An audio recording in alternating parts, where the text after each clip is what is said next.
जो फोटो 2002 में चली थी, 2002 से बराबर है, देश विदेश में, डॉक्यूमेंट्री में, मीडिया में, टीवी में, चैनलों में, लेकिन आज तक गुजरात का कोई भी बीजेपी वाला, आरएसएस वाला, आज तक कोई मेरे पास आके मुझे कुछ मिला नहीं है। अरे मेरे भाई, ये हिंदू राष्ट्र भी नहीं बनेगा, ये इस्लामिक राष्ट्र भी नहीं बनेगा, ये देश जो चीज़ तरह चलता है ना उसी तरह चलेगा। किसी की माँ में ताकत हो तो इसको देश को इस्लामिक बना के देखो, इस देश को हिंदू राष्ट्र बना के देखो। जो नेता में सरदार की समानता हो और जो नेता में बाबा साहेब आम्बेडकर की बंधुता ना, ऐसा भारत चाहिए मुझे। ये कौमवादी जातिवादी भारत नहीं चाहिए हमें, जो हिंदू मुस्लिम के बीच में झगड़ा करा है, जो जाति जाति के बीच में झगड़ा करा है, ऐसा भारत हमें नहीं चाहिए मैडम। और ऐसा नेता नहीं चाहिए जो सरदार वल्लभ भाई पटेल की इतनी ऊंची मूर्ति बनवाए, बाबा साहेब की इतनी बड़ी प्रतिमा बनवाए। आपने बाहुबली फिल्म देखी मैडम? हाँ देखी सर। देखी ना? हाँ। देवसेना का एक डायलॉग है मैडम। नमस्कार, तो जनता लाइव देख रहे हैं आप और मैं हूँ आपके साथ पूजा। इस वक्त हम मौजूद हैं गुजरात में। हमारा जो चुनावी यात्रा है हमारी, वो जारी है। लगातार हम ये जानने की, ये समझने की कोशिश कर रहे हैं जनता से यहाँ की कि गुजरात का क्या हाल है, गुजरात के लोगों का क्या मूड है और वो इस बार के इलेक्शंस में किसकी ओर देख रहे हैं, किस पार्टी की ओर अपनी उम्मीदों को लेकर वो देख रहे हैं। इन तमाम अपनी चुनावी यात्राओं के बीच हम लगातार कोशिश करते हैं कि आपसे कुछ ऐसी चीज़ों को भी रूबरू कराया जाए जिनका कहीं ना कहीं एक बहुत इम्पॉर्टेंट रोल रहा है गुजरात की पॉलिटिक्स पर या यहाँ की हिस्ट्री में। ऐसे में गुजरात की जब भी बात होती है, गुजरात की पॉलिटिक्स की जब भी बात होती है, तो गाहे बगाहे 2002 का जिक्र आ ही जाता है। 2002 का वो जो दृश्य है वो लोग नहीं भूल पाते और ना ही उसे भूलने दिया जाता है। बार बार वो तस्वीरें, उसका जिक्र, वो पूरा जो दर्द है गुजरात के सीने पर, वो उकेर दिया जाता है। और जब भी किसी दर्द की बात होती है तो उसे साबित करने के लिए या उसे प्रतीकात्मक तौर पर दिखाने के लिए कुछ तस्वीरें हमारे पास होती हैं। और ऐसे ही गुजरात के उस दर्द का भी प्रतीकात्मक जो रूप है वो 2 तस्वीरें थी, 2 पोस्टर बॉयज़ जो हमने गुजरात दंगों के दौरान देखे थे। उसमें से एक थे अशोक परमार उर्फ अशोक मोची, जो हाथ में लोहे की छड़ लहराते हुए, माथे पर भगवा पट्टा बांधे हुए, बिल्कुल एक राष्ट्रवादी हिंदू की तरह हिंदुत्ववाद का परचम लहराते हुए एक पोस्टर पर सामने आए थे। और दूसरी जो तस्वीर थी वो थी कुतुबुद्दीन की, जो कि हाथ जोड़े हुए, शर्ट पर खून के धब्बे लिए हुए और आंखों में आंसू लिए हुए अपने और अपने परिवार को बचाने की भीख मांग रहे थे।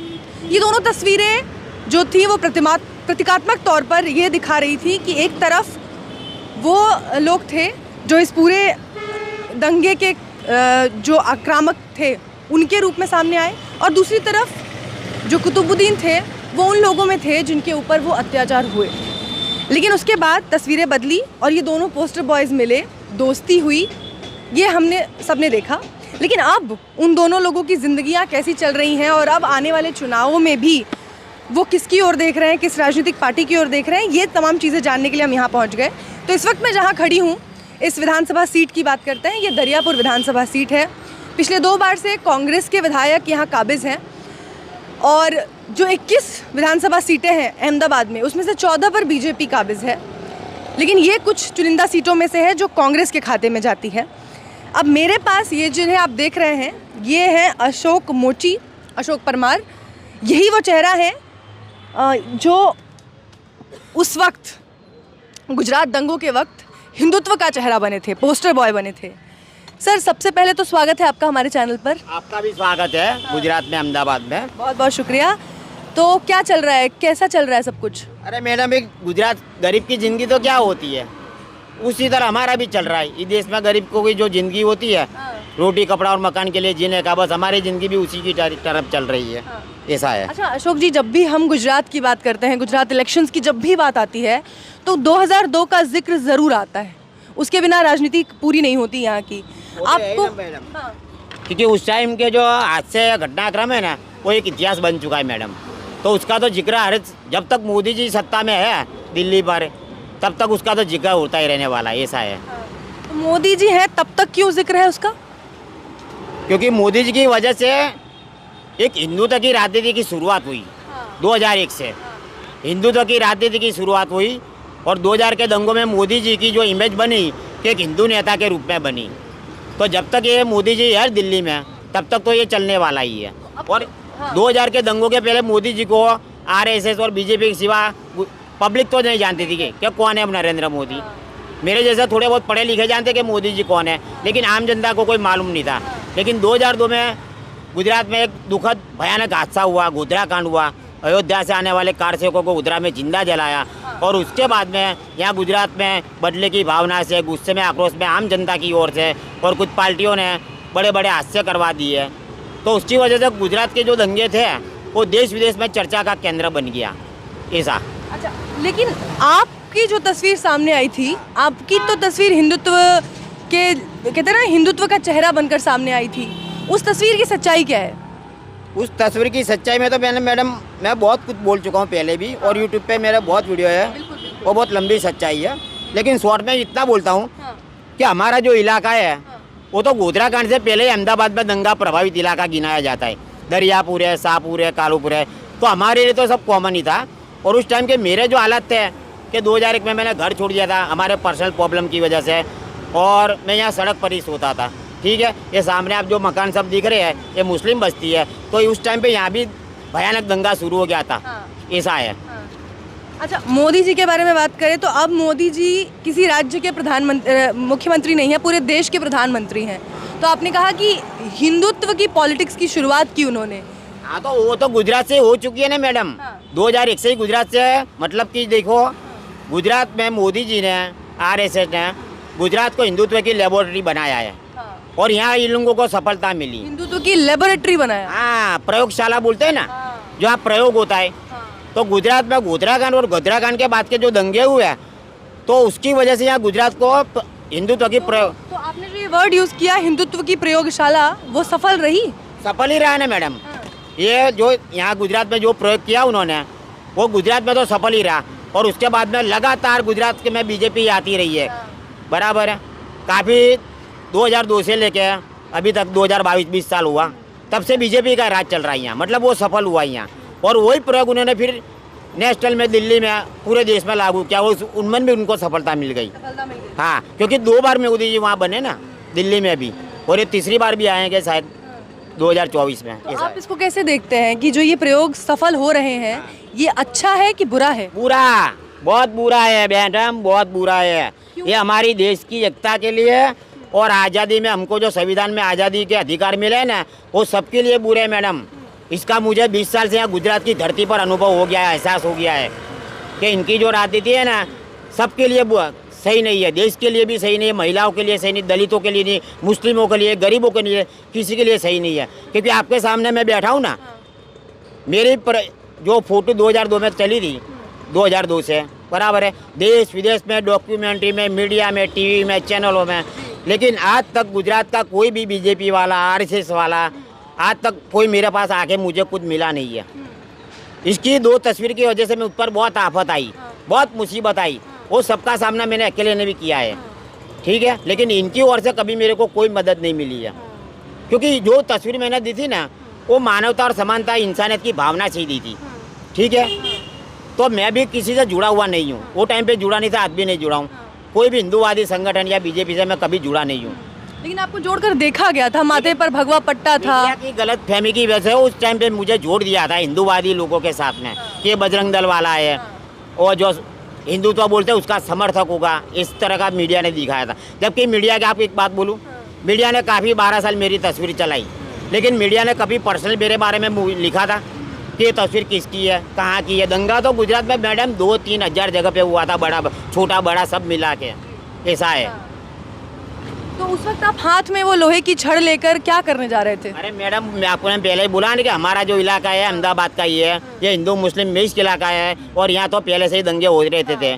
तो उस टाइम पे मैंने मेरी सेफ्टी के लिए वो सब किया था। जैसे कि मैं सड़क पे सोता था, ठीक है, मेरी बड़ी बड़ी दाढ़ी थी, और वो टाइम पे यहाँ मेरे बाजू में एक मुस्लिम का गैरेज था। तो हिंदू मॉब जो उस टाइम पे सड़क पर आया था ना, अपना गुस्सा आक्रोश दिखाने, तो उनको ऐसा लगा कि मुस्लिम होगा, दाढ़ी और गैरेज की वजह से और मेरी हालत की वजह से, क्योंकि मेरे इलाके में मुस्लिम बस्ती है। भगवा झंडा आपने सेफ्टी के लिए पहन लिया? भगवा झंडा नहीं है बहन, एक टुकड़ा है। देखो आप मेरे बाजू में देखो कितने कपड़े हैं, अभी हाल में भी कपड़े पड़े, देख लो आप। शूटिंग उतारो, शूटिंग उतारो, शूटिंग देखो कितने कपड़े पड़े, ये अहमदाबाद का दिल्ली दरवाजा बाजार है, कपड़ा निकाल उसी में से कपड़ा लिया था मैडम, हाँ। अपनी सेफ्टी के लिए। ठीक है, मुझे ऐसा जमता था कि चलो भाई हमारे इलाके में भी दंगा चल रहा है तो दूसरे हिंदू इलाकों में जाना पड़ेगा, बराबर है, तो वहाँ कोई मुझे हिंदू समझकर अटैक ना कर दे, इसके लिए मैंने अपनी सेफ्टी के लिए वो कपड़ा लगाया था। चलिए ऐसा आप है। उस प्रयोग पर आते हैं जिसका जिक्र आपने किया। तो यहाँ जो प्रयोग बीजेपी ने किया हिंदू राष्ट्र का, अब जो पूरे देश में प्रयोग हो रहा है, हो गया नहीं, हो गया ना, सफल भी रहा है, वहाँ भी सफल हो गया। तो 2 बार प्रधानमंत्री बने ना, तो सफल ही हुआ है ना मैडम। और आज क्या हो रहा है पूरे देश में तुम जानते ही हो ना। हिंदू राष्ट्र जो घोषित करने की बात करते हैं वो कब करेंगे? वो तीसरी बार में 2024 में अगर मोदी जी वापस देश के प्रधानमंत्री बन गए, हैट्रिक कर दी, तो 2025 में भारत में हिंदू राष्ट्र बन जाएगा। लेकिन गुजरात में तो अब 2001 से हिंदू राष्ट्र बन चुका है। हाँ, क्या लोग कहते हैं कि जब से बीजेपी की सरकार है एक फायदा है कि यहाँ दंगे दोबारा नहीं हुए। अरे मैडम, दंगा करने वाले जब को सत्ता मिल गई तो दंगा कौन करेगा? मेरे जैसा थोड़ी दंगा करने निकलता था, समझ गए बात में आप। जो दंगा करवाते थे सत्ता के लिए, उनको आज सब कुछ मिल चुका है, सत्ता मिल गई तो अब कौन दंगा करेगा? ऐसा है मैडम। लेकिन आप जैसी आवाजें हैं ना मैडम, क्या कांग्रेस की जो थी राजनीति थी ना, उस टाइम की, मैंने कांग्रेस का भी राज देखा है बचपन में, उसकी वो टाइम पे बहुत दंगे होते थे। तो कांग्रेस क्या मुस्लिमों का तुष्टीकरण बहुत करती थी, ठीक है, और तुष्टीकरण मतलब कि मुसलमानों की ज़्यादा तरफदारी करती थी। तो मुस्लिमों में जो असामाजिक तत्व थे वो बहुत चढ़ गए थे उस टाइम पे, तो सरकार को ब्लैकमेल करते थे, गलत धंधे करते थे, ऐसा बहुत था उस टाइम पे। अब उसका उल्टा हो रहा है। अभी उसका उल्टा नहीं हो रहा है, बराबर है। हिंदुओं को कौमवाद और जातिवाद बढ़ गया है। मोदी जी कहते हैं ना मैडम कि मैंने गुजरात का विकास कर दिया। हाँ, विकास हुआ है, मैं भी बोलता हूँ, लेकिन किसका? अदानी अंबानी का, भ्रष्टाचारी का, कौमवादी का, जातिवादी का, उनका विकास हुआ है मैडम। हमारे जैसे गरीबों को कोई फर्क नहीं पड़ा है। ऊपर से महंगाई बढ़ने की वजह से हमारा जीना मुश्किल हो गया है, जहर हो गया हमारा। मुझे नहीं, किसी भी गरीब को तुम पूछो। नहीं तो हमने तो बात की लोगों से यहाँ, लेकिन लोगों का एक ही कहना है कि नहीं, यहाँ तो मोदी को कोई हरा नहीं सकता। अब मैंने बोला ना क्या, कांग्रेस की जो राजनीति थी गुजरात में वो भी मैंने देखी थी। तो कांग्रेस को की राजनीति के से यहाँ सबको नुकसान होता था वो टाइम पे, दंगों की वजह से। फिर इन्होंने गुजरात को हिंदुत्व की प्रयोगशाला बनाया। हिंदुत्व की प्रयोगशाला मतलब क्या कि हिंदुत्व के झंडे के नीचे के हिंदू धर्म में मानने वाले सभी को एक छत्र के नीचे लाए, और वो सफल भी रहा। लेकिन इनकी जो हिंदुत्व की राजनीति है ना, वो एक धोखा है, फरेब है, खोखली है, दम्भ है, झूठ है, ढोंग है। क्योंकि मेरी तस्वीर को जो हिंदुस्तान के पूरे हिंदुत्व के चेहरे रूप में पूरी देश दुनिया में आदमी दिखा रहे हैं, वो इंसान आज यहाँ बैठा है। मतलब समझ सकते हो ना क्या हालत है? हाँ, समझ गए ना आप। मतलब कुल मिलाकर ये कह रहे हैं हिंदुत्व की क्या हालत है उसकी बात मैं नहीं करता हूँ। ये लोग पुरानी जो मनुस्मृति थी ना हमारे देश में 4-5 हजार पहले, आज मोदी स्मृति का अमल हो रहा है। और मनुस्मृति और मोदी स्मृति में कोई फर्क नहीं है। इसमें महिलाओं की कोई कीमत नहीं है, गरीब की कोई कीमत नहीं है, दलित की कोई कीमत नहीं है, पीड़ितों की कोई कीमत नहीं है, मुस्लिमों की कोई कीमत नहीं है। समझ गए? तो ये जो लोग हैं जो वोट करते हैं बीजेपी को, हर राज्य में हम देख रहे हैं कि बीजेपी आ रही है, इन लोगों के मन में क्या है फिर? उनका ब्रेन वॉश हो चुका है मैडम। हर समाज के नेता होते हैं मैडम, देखिए हर समाज के गांव में सिटी में आगेवान होते हैं, तो उनकी समाज के जो आगेवान लीडर होते हैं ना, उनका ब्रेन वॉश कर डालते हैं। ऐसा है, मतलब पब्लिक का ब्रेन वॉश हो चुका है। धर्म के नाम पे, जाति के नाम पे पब्लिक का ब्रेन वॉश हो चुका है। और मैं एक जन्मजात मास्टरमाइंड इंसान हूँ, लिखा पढ़ा कम हूँ, 10 तक ही पढ़ा हूँ, लेकिन मेरे जन्म से मास्टरमाइंड इंसान हूँ। देश का संविधान भी जानता हूँ, देश का इतिहास भी जानता हूँ, सब जानता हूँ मैं। इसके लिए मुझे एहसास हो गया कि इनकी जो भी राजनीति है ना, वो देशवासियों के लिए तो खराबी होगी आने वाले वक्त, अभी नहीं, आने वाले वक्त में। यहाँ के मुसलमानों की क्या हालत है? यहाँ के मुसलमान मोदी जी को ऐसा कहा जाता है कि बहुत पसंद करते हैं, बहुत प्यार करते हैं। अब सत्ता को सलाम मारना वो तो पूरी दुनिया की फितरत है मैडम।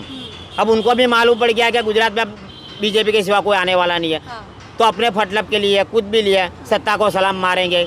और मैं एक सच्चा गुजराती हूँ मैडम, गांधी बापू का वंशज हूँ, वारसदार हूँ। सत्ता को सलाम मारना वो मेरी फितरत नहीं है, सत्ता के सामने संघर्ष करना वो मेरी फितरत है। अगर अंग्रेजों के सामने महात्मा गांधी ने आवाज़ नहीं उठा दी ना, तो आज तुम भी ना होते ना, मैं भी ना होता। हाँ, तो आपने वो सब होने के बाद, उसके बाद आपकी ज़िंदगी कैसे बदली? आपने एक दुकान भी खोली थी अपनी, जिसमें आपके वो जो दूसरे पोस्टर बॉय थे, कुतुबुद्दीन साहब वो भी आए थे, उनसे आपकी दोस्ती भी हुई, आपने उनसे फीता भी कटवाया। अभी इसमें ऐसा है ना मैडम कि मैंने पर्सनल तो कोई गुनाह नहीं किया था, लेकिन उस टाइम पे जो हादसे हो गए उसका मुझे चेहरा बनाया था। फिर यहाँ मेरे पे ये सब चीज़ की वजह से मेरे पे एफआईआर हुई, ठीक है। एक बार मेरे पे अटैक भी हुआ क्योंकि मुझ पर बजरंग दल का सिक्का मार दिया था किसी मीडिया वालों ने। अच्छा। तो उस टाइम के बदले की भावने वाले कुछ लोगों ने मेरे पे अटैक भी किया था, लेकिन मैं बच गया था। फिर मेरे पे एफआईआर में नाम आया। एफआईआर में काफ़ी 6 साल हमारा केस चला, 2009 तक चला, और उसमें यहाँ के किसी भी मुसलमान ने मेरे खिलाफ गवाही नहीं दी, ठीक है। तो कोर्ट ने हमें छोड़ दिया क्योंकि हमारे इलाके में कोई भी मुसलमान नहीं मरा है, ना मैंने किसी को मारा था ना दूसरों ने मारा है, सिर्फ सड़क पर छोटा मोटा नुकसान हुआ था। अशोक जी, जैसे आपने कहा कि किसी ने आपके खिलाफ बयान नहीं दिया तो आपको छोड़ दिया कोर्ट ने, वैसे ही 3 कमिटियों ने, एक राज्य की कमेटी, एक केंद्र की कमेटी और एक अलग से निष्पक्ष कमेटी ने मोदी जी को क्लीन चिट दी है गुजरात दंगों में।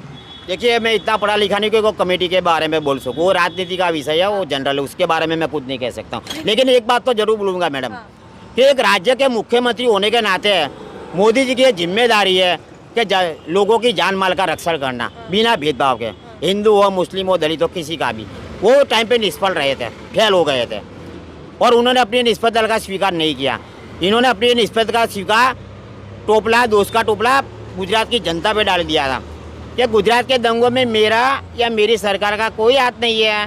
5 करोड़ की जनता का गुस्सा और आक्रोश, और जब उन्होंने ऐसा बोला ना, उसी के बाद में मीडिया ने 5 करोड़ के प्रतीक के रूप में, एक फैस के रूप में मेरी तस्वीरों का ज़्यादा इस्तेमाल किया था।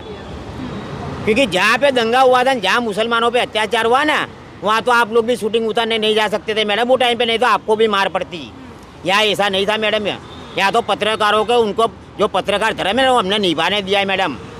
जब एक पत्रकार ने मुझे बोला कि मैं आपके गुस्से और आक्रोश चाहता हूँ, तो मैंने मेरी मर्जी से उसको वो दिया था, हाँ, कि भाई देखो गुजरात की जनता में कितना गुस्सा है, आक्रोश है, वो घटना की वजह से, और वो गुस्से आक्रोश का प्रतीक मैं था। लेकिन वो आक्रोश मुसलमानों के प्रति नहीं था, वो घटना के खिलाफ था, सिर्फ एक घटना के खिलाफ था, किसी कौम के खिलाफ नहीं था मैडम, कि ये इन्होंने बुरा किया, ऐसा है। तो आप क्या चाहते हैं, आप कैसा भारत चाहते हैं? और आज जो भारत है उसकी जो तस्वीर है और आपके मन में जो तस्वीर है वो कैसे अलग है? मेरे मन में जो तस्वीर है ना भारत की, शहीद भगत सिंह वाला भारत बनना चाहिए, बाबा साहेब आम्बेडकर वाला भारत बनना चाहिए, महात्मा गांधी वाला भारत बनना चाहिए, सरदार पटेल वाला भारत बनना चाहिए।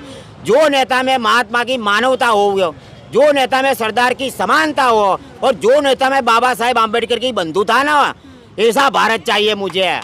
ये कौमवादी जातिवादी भारत नहीं चाहिए हमें, जो हिंदू मुस्लिम के बीच में झगड़ा करा है, जो जाति जाति के बीच में झगड़ा करा है, ऐसा भारत हमें नहीं चाहिए मैडम। और ऐसा नेता नहीं चाहिए जो सरदार वल्लभ भाई पटेल की इतनी ऊंची मूर्ति बनवाए, बाबा साहेब की इतनी बड़ी प्रतिमा बनवाए। आपने बाहुबली फिल्म देखी मैडम? हाँ देखी सर। देखी ना? हाँ। देव सेना का एक डायलॉग है मैडम। हाँ। क्या डायलॉग है? जब वो माहिष्मती में जाती है पहली बार, तो वहाँ उसके साथ में क्या होता है, तब माहिष्मती एक डायलॉग बोलती है कि ऊंची ऊंची प्रतिमा बनाने से कोई राज्य महान नहीं बन जाता, कोई साम्राज्य महान नहीं बन जाता। सरदार के विचारों को अपनाओ, महात्मा गांधी के विचारों से शासन करो, तब भारत गुजरात महान बनाएगा। समझ गए ना? सरदार की प्रतिमा बना दी, लेकिन मोदी जी में समानता की भावना थी, आज भी नहीं है। उना वालों को समानता दिखाई, 2002 में मरने वाले मुसलमानों के प्रति मानवता दिखाई, नहीं दिखाई आज तक। एक बात बोलूँ ना मैडम, जब ये सड़क पर एक्सीडेंट होता है कोई भी बीमारी की वजह से, जब हम उसको अस्पताल में ले जाते हैं ना, उसके जो भी ले जाते हो, मेरी बात नहीं करता हूँ, फिर उसको ऑपरेशन थिएटर में ले जाते हैं, बराबर है। वहाँ डॉक्टर उसको बचाने की बहुत कोशिश करता है, ठीक है, लेकिन वो बचा नहीं पाते, वो पेशेंट मर जाता है। फिर वो डॉक्टर ऑपरेशन थिएटर के बाद में बाहर आके क्या बोलता है, आई एम सॉरी, मैं उनको बचा नहीं सका। एक डॉक्टर इतना बोल सकता हो, तो ये गुजरात के प्रधानमंत्री, भारत के गुजरात के उस टाइम के मुख्यमंत्री और आज के भारत के प्रधानमंत्री, 1-2 हज़ार लोग मर गए उस टाइम पे गुजरात के दंगों में, उनके लिए आई एम सॉरी नहीं बोल सकते? तो आप चाहते हैं कि वो इस घटना के लिए सॉरी बोले? उनकी नैतिक जिम्मेदारी है मैडम, वो गुजरात के मुख्यमंत्री थे। मैं तो एक कॉमन हूँ, मेरी ये जिम्मेदारी नहीं है मैडम। वो गुजरात के मुख्यमंत्री थे, धर्म जाति के भेदभाव बिना लोगों को अपने समानता की रखे है, लेकिन उन्होंने वो नहीं रखा है। उन्हें मुस्लिम पीड़ितों के साथ में भेदभाव किया है, दलितों के साथ में भेदभाव किया। ऊना कांड में दलितों के साथ भी भेदभाव हुआ है मैडम। लगता है कि मोदी जी में मानवता नहीं है? मोदी जी में मानवता है, लेकिन उनकी पार्टी के लिए है, अच्छा। अदानी अंबानी के लिए है, उनके लिए है। जो धर्म जाति से पीड़ित होते हैं ना, उनके लिए नहीं है मैडम, ऐसा बोलता हूँ। अच्छा, एक चीज़ और है कि 20 साल हो गए उस घटना को, लेकिन आपकी आंखों में, आपके चेहरे पे आज भी वो जो पूरे दंगे का आक्रोश है वो वैसे का वैसा दिखता है। वो तो रहेगा मैडम, मैं मरूंगा तब तक रहेगा। उसकी वजह क्या है? सबसे पहले तो मैं गरीबी में पैदा हुआ, उसकी वजह से मेरे में गुस्सा आया, क्योंकि मेरा बाप मुझे कुछ दे के नहीं गया फुटपाथ के सिवा, ठीक है, तो उसकी वजह से मुझे गुस्सा आया। दूसरा कि मैं पढ़ना चाहता था, लेकिन माँ बाप जल्दी मर गए, इसके लिए मैं पढ़ नहीं सका और मुझे मेरी मेरिट दिखाने का मौका नहीं मिला, और इसकी वजह से मुझे मिला है जो मेरी जन्मजात मेरिट है ना, वो एजुकेशन के रास्ते मुझे दिखाने का मौका नहीं मिला है। इसकी सब समझ गए आप? और उसके बाद में जो यहाँ शासन हो रहा है 20 साल से, उसकी वजह से ऐसा है। आने वाले चुनावों की बात करें तो आपको क्या लगता है, वोट डालते हैं आप? देखिए, ऐसे तो मेरे पास पहले इलेक्शन कार्ड नहीं था, तो मैंने वोट नहीं किया है काफ़ी साल, 10 साल से। 2012 तक मैंने वोट किया था, उसके बाद में मेरा इलेक्शन कार्ड खो गया था, और मध्य आराधी से जो बोलते हैं ना वोटर लिस्ट, उसमें भी मेरा नाम नहीं आया था। 10 साल से मैंने वोटिंग नहीं किया है। इस बार मेरे पास है तो करूँगा। किसको करेंगे सर? वो नहीं बोल सकता हूँ ना मैडम, अच्छा, वो नहीं बोल सकते। वो तो हमारे देश का कायदा है ना कि इसको वोट जाओ नहीं बोलने का। लेकिन यहाँ के लोगों का कहना है कि वोट किसी को भी दे, जीते की बीजेपी। अब वो उनको मालूम क्यों किस आधार पे बोल रहे हैं, वो उनको मालूम। आप क्या चाहते हैं कि इस बार सत्ता बदले? सत्ता नहीं बदले मैडम, उसके में जो नहीं, सत्ता में कोई भी आया, संविधान से शासन होना चाहिए, चाहे कांग्रेस आवे, आप आवे या बीजेपी आवे। कौन सत्ता पे, उससे हमें कोई मतलब नहीं। आम जनता को गरीबी कम करे, महंगाई कम करे, बिना कौमवाद जातिवाद अशोक जी, अभी संविधान से शासन नहीं हो नहीं रहा। हो रहा है मैडम। अगर संविधान से शासन होता तो मैं यहाँ नहीं बैठा होता, मैं गुजरात सरकार का मंत्री होता। हाँ, समझ गए ना आप? दलितों की, गरीबों की, पीड़ितों की, यहाँ महिलाओं की कोई कीमत नहीं है। जो पढ़े लिखे लोग हैं ना, उनकी कीमत है। बाकी मेरे जैसे गरीब की, मजदूर को कोई पार्टी अपने पास नहीं बुलाएगी। तो ये हिंदू राष्ट्र अगर घोषित होता है, अगर हिंदू राष्ट्र बनता है, तो ये कौन से लोग हैं जो सपना देख रहे हैं कि विकास होगा और भारत एकदम विश्वगुरु बन जाएगा?